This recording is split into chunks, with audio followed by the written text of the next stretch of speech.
Good morning, Namaste. This is Lakshmi reporting from DIS Carpe Diem, weekly news roundup. News that made headlines this week.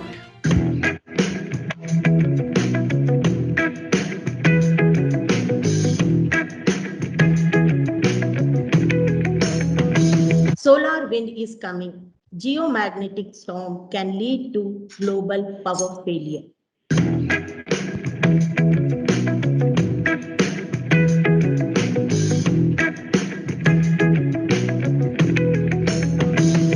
Virgin Galactic's Sirisha Bandla becomes third Indian American woman to reach space.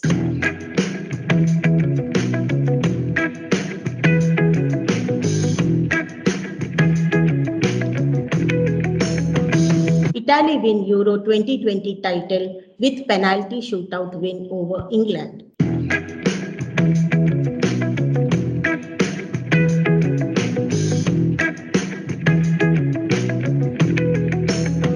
Railway's first redeveloped station to be inaugurated by PM Modi.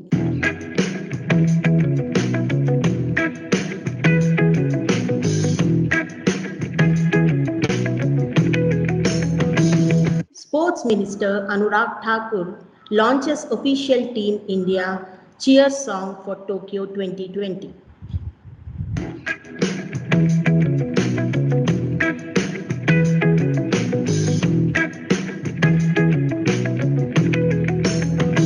Bastille Day celebrated at DIS.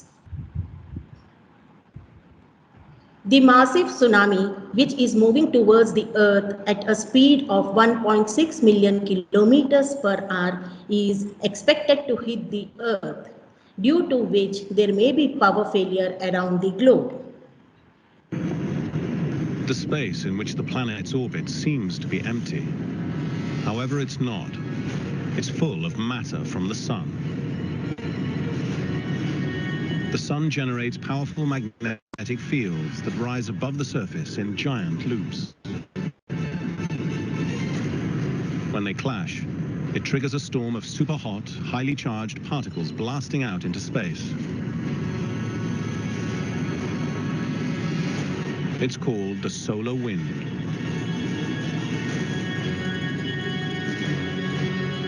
Astronauts in space can see it, but only when they close their eyes. But on Earth, the solar wind isn't much of a threat, because we have an invisible protective shield, a magnetic field generated by the planet's core.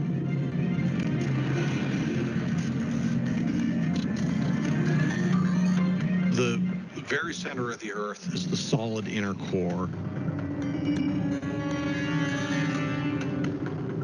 It's hard iron crystalline ball.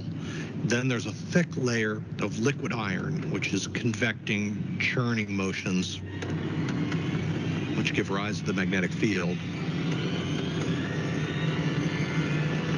Aeronautical engineer Sirisha Bandla became the third Indian American woman to go to space after being part of the Virgin Galactic's first fully crewed flight tested on Monday.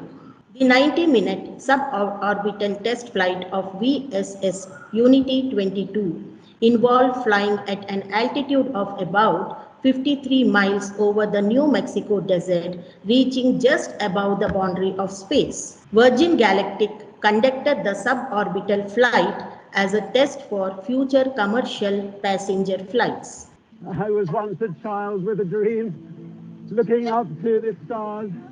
Now I'm an adult in a spaceship with lots of other wonderful adults looking down to our beautiful, beautiful Earth. The era of private space tourism has begun. Virgin Galactic's Unity 22 flight propelled into suborbital space with 2 pilots and 4 passengers, including billionaire founder Richard Branson and India-born Sirisha Bandla. Taking off from New Mexico, the aircraft climbed an altitude of 50,000 feet, about 15 kilometers above the surface, before dropping VSS Unity in the air. VSS Unity is the rocket-powered spaceship, which is the size of a private jet, which then ignited its rockets to ascend to an altitude of 80 kilometers. It was a 90-minute-long flight where the passengers touched the edge of stratosphere. Reaching the edge of space, the passengers on board unbuckled themselves to get a wholesome view of the planet. They experienced over 3 minutes of weightlessness in microgravity before making their return back to Earth. VSS Unity acquired a speed of Mach 3, which is approximately 3 times the speed of sound. This was the 22nd mission of the spaceship VSS Unity, and the mission was hence called Unity 22. The aim of the mission was to serve as a test flight for future passenger flights to space. The company is likely to launch tourists into space as early as next year, 2022. They have already sold close to 600 tickets to people from 60 different countries as reservations and aim to have 400 flights every year. As far as the prices are concerned, they range from $200,000 to $250,000, which is approximately 1.5 to 1.8 crore rupees. Italy broke the English hearts at the Wembley on Monday this week with a 3-2 win on penalties to win the Euro 2020.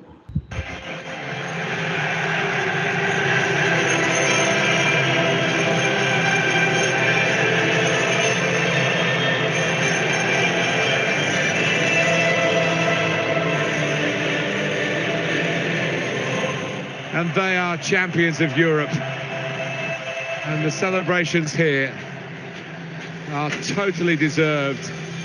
Gandhinagar Capital Railway Station, the country's first redeveloped station in line with the Narendra Modi government's plan to modernize railway stations with world-class amenities through public-private partnerships, will be inaugurated by the Prime Minister on July 16th.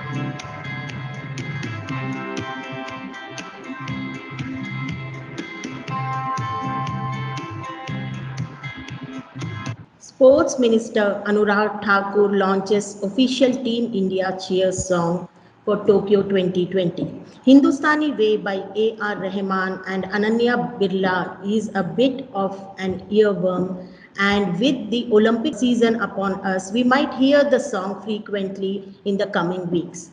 The video of the song follows a family from 1996 to present day as they cheer for the Indian sports personalities across different Olympic seasons. Let's watch a video clipping on this. हिंदुस्तानी वे हर पल हर दिल ये गाए हिंदुस्तानी वे हर पल हर दिल ये गाए हिंदुस्तानी वे जीत हमारी हर नस में हिंदुस्तानी वे जीत हमारी हर नस में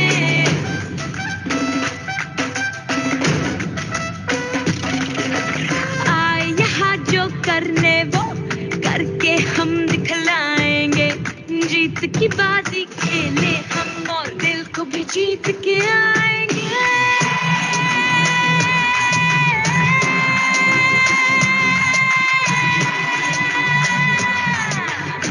Here we come, it's our time.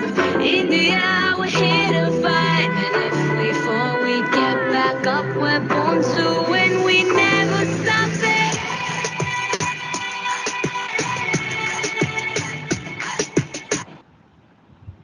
Bastille Day celebrations at DIS. It is always an important day for French because it symbolizes the birth of republic, liberty, equality, and fraternity.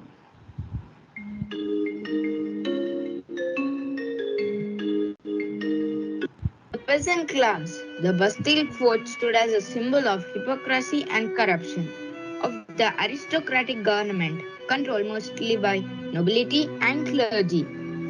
On July 14, 1789, an outraged group of Parisians stormed the Bastille Fort and destroyed it as it was seen as a symbol of the monarchy's atrocities and dictatorial rule. The French and the rest of the world recognized the storming of the Bastille Fort as the end of the monarchy and beginning of the modern republic. Thank you for watching BIS Carpe Diem. See you with much more interesting news updates of the world, India and DIS. Till then, Lakshmi signing off.